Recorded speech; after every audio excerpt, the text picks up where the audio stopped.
పెద్దపల్లి జిల్లా రామగుండంలో ఎడతెరిపి లేకుండా కురిసిన భారీ వర్షాలతో జనజీవనం అస్తవ్యస్తమైంది.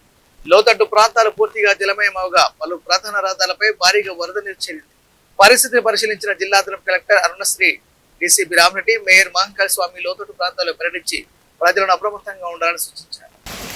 9వ డివిజన్ మాది లెలిన్ నగర్ అండి. ఇప్పుడు కాదు, గత 30 సంవత్సరాల నుంచి ఏ కార్పొరేటర్ వచ్చినా కానీ ఈ వార్డును అసలు ఎవరు పట్టించుకోరు. డ్రైనేజీలు జాము, లైట్లు లేవు, రోడ్లు లేవు, ఏ పని ఏ కార్పొరేటర్ పట్టించుకోరు. గత 30-40 సంవత్సరాల నుంచి ఇదే బాధపడగలము. చీకటి సాయంత్రం అయితే ఈ వాడంతా చీకటి భయం. లోపలికి ఏ పిల్లలు రావాలన్నా ఎవరు రావాలన్నా కదా భయపడతారు. ఇది మా బాధ. కోరి కాంగ్రెస్ ప్రభుత్వానికి ఓట్లు వేసుకున్నాము. అయ్యి అందరూ అసలు మా దిక్కు అసలు వచ్చే రాడు, ఒకటే చూడడు, ఏం చూడడు. ఫోన్ కూడా చేసినా కానీ పట్టించుకోడు. ఏంటిది ఈ బాధ మాకు? ఇల్లు కూలిపోతుంది, ఇల్లు కూడా కూలిపోయినట్టు ఉన్నది. ఏది పట్టించుకోడు, ఏది మాకు సాయం చేయడు. మేము ఏది కోరి వేసుకున్నాం. మేము పుట్టినప్పటి నుంచి కాంగ్రెస్ ప్రభుత్వం ఓట్లు వేస్తూనే ఉన్నాము. ఓట్లు వేసినందుకు మాకు అసలు పట్టించుకోవడం లేదు. యువందరూ అయితే అసలే పట్టించుకోడు, ఒక మాట కూడా విన్నాడు ఆయన. యువందరూ కాదు, గత 5 సంవత్సరాల క్రితం పూలందరూ కూడా 5 సంవత్సరాలు ఆయన ఏర్పడి పడ్డాము. ఆయన కూడా పట్టించుకోవాలి. ఏ కార్పొరేటర్ వచ్చినా కానీ పట్టించుకుంటలేరు.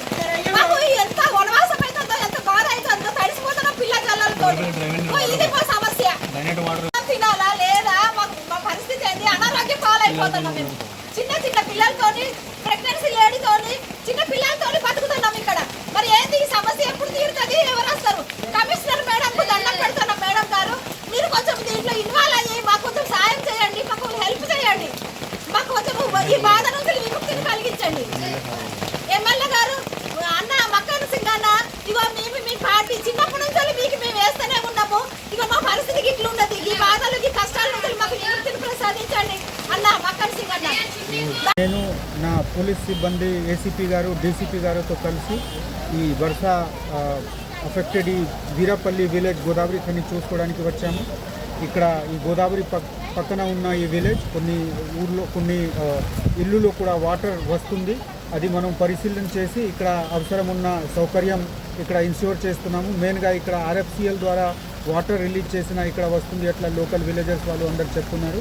మేము వాళ్ళతో కూడా మాట్లాడి ఇక్కడ 24/7 సర్వేలెన్స్ పెట్టి పబ్లిక్కి ఏమి ఇబ్బంది లేకుండా వర్షాకాలంలో నమ్మకం ఇచ్చి మేము పర్ఫెక్ట్గా ఇక్కడ అందరికీ సేఫ్టీ సెక్యూరిటీ ఇన్ష్యూర్ చేస్తాము. Thank you. వర్షాకాలం ఈ వానల కంటే ఈ వాన నీళ్ళు కాదు. ఇవి ఇక్కడ ఎత్తై ఉన్నది. ఆ ఎత్తై గోడ ఊలింది.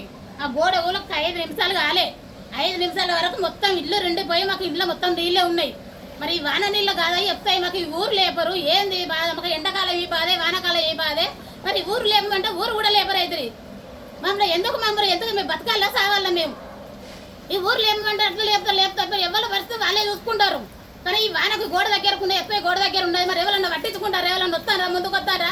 ఇప్పుడు 2 గంటలు అవుతుంది. ఇప్పుడు నీళ్ళకు ఇంట్లో కూడా సద్దాం మేము సావు చెప్తారు. ఎప్పుడు చెప్తారో చెప్పండి. మాకు ఏంది వస్తే ఏంది? ఎవరు వచ్చి ఎవరు పట్టించుకుంటలేరు, ఎవరు చెప్తలేరు. అందరూ ఫోన్ చేశారు, అందరూ ఫోన్ చేసి చూసిపోతారు. కానీ వాళ్ళు ఏదైనా అందించుకోలేదు. వస్తున్నారు, అందరూ చూస్తారు, పోతారు. మరి ఇంకెవ్వరు రాలే, ఎవరు ఏం చేయలేదు. ఇప్పటికి 2 గంటలు 3 గంటలు అవుతుంది. ఈ నీళ్ళు అలాగే ఇట్లా ఇంత ఉండలేకపోతున్నాయి. ఒక కన్నుడు కాలు కన్నకెళ్ళి వస్తున్నాయి నీళ్ళు. అంతకుముందు ఒక చుక్క నీళ్ళు సుక్క రాకపోయి ఎంత వర్షం పడ్డా నీళ్ళు సుక్క రాలే మాకు. ఇప్పుడు ఎత్తే గోడ ఊలే నీళ్ళు అన్నిటి వచ్చినాయి మాకు. ఆ గోడ ఊలకపోతే నీళ్ళే రా. గోడ ఊలక 10 నిమిషాలు కాలే. 10 నిమిషాల వరకు నేను పాల ప్యాకెట్ పోయిన షాపుకి పోయేస్తే వరకు వెళ్ళి రెండింది. అంతకుముందు నీళ్ళు సుక్కలేదు మాకు. 10 నిమిషాల వరకు గోడ ఊలి. అది తిప్పుకొని గిన్నె నిలబడి తిప్పునే ఉంది గోడ.